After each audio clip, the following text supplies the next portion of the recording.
Não há risco zero. E isto é muito importante que as pessoas percebam. Não há risco zero.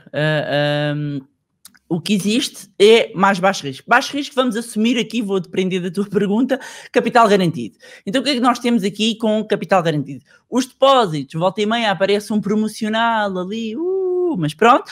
Depois há uma conta de um banco que é laranja, começa com a mesma letra do meu nome e pronto. E é isto, e joguem ao jogo do stop. Portanto, meu nome é Bárbara, é um banco, é laranja e começa por B. Pronto, descubram. Tem uma conta ordenada, eu não ganho nada com isso. Tem uma conta ordenada que tem uma remuneração por... Tem que se ter, atenção, tem que se ter ali um saldo médio à volta de 5 mil euros, tem que fazer uns reforços de 800, mas não quero deixar de alertar que realmente, não havendo aqui grande coisa, estamos a falar de uma remuneração que ao longo dos 2 anos chega a 5% brutos. Não temos muita coisa a dar isso. Depois, o que é que temos? Temos certificados da Forro, certificados do Tesouro, e são 2 instrumentos que ainda são dos preferidos, a par dos depósitos, não é? Os portugueses em setembro tinham nos depósitos a prazo 156 mil milhões de euros, nos certificados da Forro eram cerca de 12,7 mil milhões, e nos certificados da Forro e do Tesouro são cerca de 30. Para perceberem, 30. Nós, quando falamos, por exemplo, de seguros PPRs, que é o maior bolo, os dados do ano passado, estamos a falar de 3 mil milhões. Portanto, 10% dos certificados. Os certificados ainda, e os depósitos, então, 150, mas aqui estão à ordem, está tudo, 156 mil milhões. Portanto, nós temos os certificados da Forro, que estão a dar, eu podia ir ver aqui, enquanto falo contigo, podia ir aqui ao site. Isto é mais ou Estamos a falar. Eu já te vou perguntar, eu já vou te pedir para dar mais rentabilidade às pessoas que nos estão a ver. Isto é só para nós dividirmos aqui. Quem não quiser risco, qual é a percepção? É acima da inflação ou abaixo? Olha, é não perder a inflação, o que é que se consegue hoje? Os depósitos a prazo estão a 0,0 qualquer coisa, não é? Nem sei muito bem, mas está por volta. Só para termos aqui uma janela. Sim. Isto, para não é preciso ser preciso. Pronto, em todo caso já abri, a taxa para dezembro fixada está em 0,478%. Nós estamos com uma inflação prevista, de acordo com o Banco de Portugal, para este ano de 0. Depois temos de ter 28% deste... Vai dar nada, não é? Mas dá nada, mas mantemos ali o capital, está o capital garantido. Se na conta à ordem é pior. É bom que as pessoas percebam. Exatamente, se fizer o efeito de capitalização, os certificados da Forro ainda fazem, pode-se mobilizar o capital ao final de 3 meses. Nos certificados do Tesouro, poupança crescimento, nós estamos a falar de um produto que só podemos mobilizar ao final de um ano, tem um prazo de 7 anos. Há aqui uns prémios de permanência, porque depois a questão é que há depois aqui uns prémios de permanência, as rentabilidades depois vão aqui subir um bocadinho. E acabamos por ter estes são os instrumentos, claro, e depois no PPR os que têm capital garantido, mas deixar a nota, atenção às comissões, porque por vezes as comissões de gestão nos produtos, sobretudo, e no caso dos PPRs de capital garantido, às vezes as comissões de gestão são tão elevadas que acabam por comer a rentabilidade garantida. A tendência vai ser cada vez...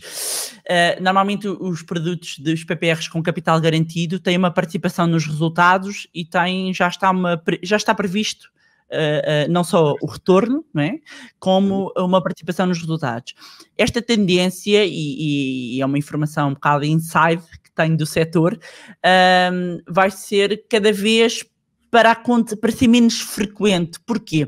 E também para as pessoas terem noção, as próprias seguradoras, quando têm o capital das pessoas, elas têm que investir aquilo. Investem em produtos baixos, o dinheiro não fica lá parqueado e elas próprias investem em títulos de dívida pública com muito baixo risco. Ou seja, se de repente o baixo risco está a dar pouco retorno, para as próprias seguradoras, em termos de negócio, torna-se difícil garantir um capital às pessoas, não é? Portanto, vai sendo cada vez mais difícil. Mas, de grosso modo, nós temos isto. Temos os certificados do Tesouro e os certificados... Abaixo de um, poderíamos dizer, nesta altura. Sempre abaixo. Sim. E agora, para aqueles que são um bocadinho mais avançados nesta matéria, já não são tão adversos e estão dispostos a perder, como tu dizias no início, sei lá, entre 15% a 20%. Então, que perder é relativo, não é? Também há aqui um filme à volta disto, só se perde ou se ganha quando se vende, não é? Portanto, nem mais. Isto é uma coisa em tempo, isto é uma coisa no tempo. Mas claro, pronto, estamos a falar de ganhos. Isso dá outra conversa de mais não sei quantos anos. Estamos a falar de ganhos e perdas potenciais. Não é? Nós estamos a falar da oscilação de uma carteira, mas que só se materializa, eu só perco, como estavas a dizer e bem, quando eu vendo. Portanto, até lá aquilo vai para cima, vai para baixo, vale mais e vale menos. A carteira vale mais e vale menos. Não estou a ganhar nem a perder. Para quem quer assumir mais risco, que existe... Bem, para quem, de forma simplista, é todas as alternativas a este que nós dissemos. Quais é que são, assim, as grandes classes de ativos, vamos-lhe assim chamar? Temos as ações, não é? As ações são bocadinhos de empresas. Eu, quando me torno acionista, torno-me sócio de uma empresa e posso ganhar por via da valorização ou através de dividendos. O que é que são os dividendos? É quando uma empresa tem lucro da sua atividade e resolve distribuir uma parte desse lucro pelos acionistas. E, portanto, distribuindo, e eu vou receber na proporção. Portanto, se eu tenho uma ação, vamos imaginar, que paga 10 cêntimos para a ação, se eu tenho uma ação, recebo 10 cêntimos, se eu tenho 2 ações, recebo 20 cêntimos e assim sucessivamente. Portanto, temos as ações, temos os fundos de investimento, e os fundos de investimento são um mundo. Temos os fundos de investimento e eu posso encontrar fundos de investimento misto, fundos só de ações, fundos só de obrigações, fundos de fundos, há todo um mundo. E normalmente são fundos com gestão ativa. O que é que isto quer dizer com fundos de gestão ativa? Quer dizer que é um gestor, uma pessoa que gere, escolhe o que é que vai estar dentro deste fundo. Pensem, eu gosto de fazer a analogia com um bolo. Imaginem que vamos fazer um bolo, ok? E eu ponho uma pitada de ações dos Estados Unidos, uma pitada de obrigações, ponho outra pitada de ouro, outra pitada de petróleo, pronto, faço ali e sai um bolo. Um bolo que vai pertencer a uma classe de risco. E eu vou comprar uma fatia, que é uma UP, é uma unidade de participação. Portanto, eu sozinho era muito difícil de comprar, até investir em imobiliário, porque há fundos imobiliários, era muito difícil eu ter capital para entrar. Mas se calhar uma fatiazinha pode custar só 20 euros, 30 euros, 50, 100, há fatiazinhas a 500, é conforme. E eu depois vou receber, se houver dividendos na proporção, ou então aquela participação vai valorizando. Estes temos os fundos de gestão ativa e depois temos uns fundos, que são os ETFs, são os Exchange Trade Funds. Se forem ao meu podcast Money Bar, Rui, tem que ser, as pessoas têm que ir ouvir, vão do início ao fim e ficam é porque é muito difícil de estar aqui a explicar isto tudo, não é? Claro. E o ETF, que é um instrumento que permite diversificar, o que é um ETF? É um fundo, imaginem um fundo, que replica um índice, um benchmark, ou seja, ele mimetiza. Vamos imaginar que tínhamos o PSI 20 e que nós, para termos uma carteira igual ao PSI 20, tínhamos de ter 18, chama-se PSI 20, mas tem 18 empresas, e eu tinha que ter na proporção para ele ponderar, porque um índice, e estou a falar de um índice, mas o índice até podia ser o benchmark ou a referência, podiam ser ações tecnológicas, ok? Eu podia ter um ETF só de tecnologia. Mas eu tenho então, vamos imaginar o PSI 20 e eu, para ter exatamente o mesmo comportamento, porque o PSI 20, ou quem diz o PSI 20, diz o S&P 500, que agrega as 500 maiores empresas norte-americanas, eu teria que ter na minha carteira todas as 500 empresas. Ora, onde é que eu tenho capital para comprar aquilo tudo?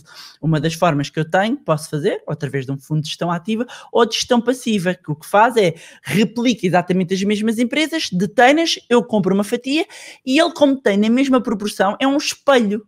É um espelho. E porquê que é interessante? Que os custos são muito menores, porque os gestores de gestão ativa passam toda a sua vida a tentar fazer o quê? Bater os índices. Historicamente é difícil bater os índices de referência de forma sistemática, existem vários dados que demonstram isto, e portanto, isto é um instrumento que tem vindo a ganhar cada vez mais adeptos, mas muita atenção.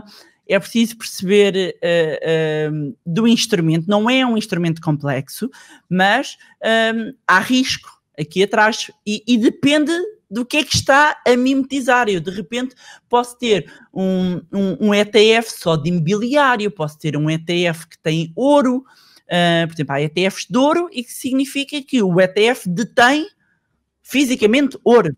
E depois há aqui muitos detalhes dos ETFs que é preciso ter atenção, se é replicação física ou não vou entrar por aí, porque senão vai ser uma grande confusão. Mas pronto, estes são aqui.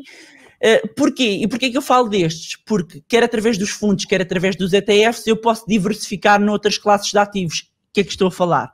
Estou a falar de ouro, imobiliário, petróleo, ou seja, vários tipos de commodities. Estou a falar de moeda, ou seja, só estes grandes permitem que com pouco dinheiro eu consigo uma exposição e uma diversificação maior. Por isso é que eu não estou a falar de há mais, não é?